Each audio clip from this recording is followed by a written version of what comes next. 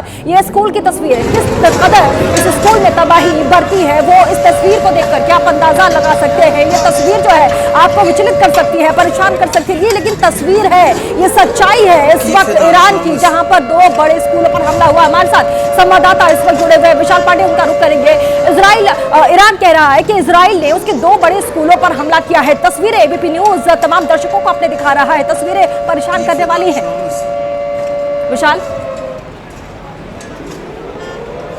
देखिए बिल्कुल इजराइल और अमेरिका की तरफ से ईरान पर बड़ा हमला आज सुबह किया गया, जिसके बाद अब ईरान की तरफ से यह दावा किया जा रहा है कि कई छात्रों की इस हमले में मौत हुई है। यह दावा ईरान की तरफ से किया गया है, उसकी तस्वीरें ईरान की तरफ से जारी की गई हैं और ईरान यह बता रहा है कि बड़े पैमाने पर ईरान को नुकसान हुआ है। हालांकि जो उनके नेता या उनके सैन्य ठिकाने हैं जहां पर अमेरिका और इजराइल ने हमला किया, वहां की तस्वीरें और वहां की जानकारी ईरान देने से बच रहा है। उनकी जानकारी ईरान की तरफ से सामने नहीं आ पा रही है क्योंकि ईरान के बड़े क्षेत्र में नेटवर्क की बड़ी समस्या है। फोन लाइंस ईरान में इस वक्त नहीं चल पा रही हैं और अभी भी अमेरिका और इजराइल की तरफ से कुछ और क्षेत्रों में हमला किया जा सकता है, क्योंकि अब से थोड़ी देर पहले ही पश्चिमी ईरान में इजराइल की तरफ से हमला किया गया और ईरान के सैन्य ठिकाने को भी इस बार निशाना बनाया गया है। तो इस बात की आशंका लगातार बनी हुई कि आज रात यह हमला और बड़ा हो सकता है ईरान, अमेरिका और इजराइल के बीच में। अमेरिका और इजराइल, विशाल, जैसा कि आप बता रहे हैं कि ईरान की ओर से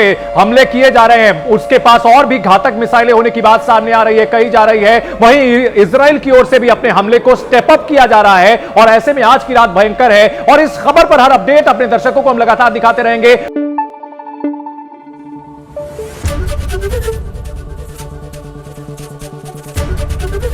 एबीपी न्यूज आपको रखे आगे।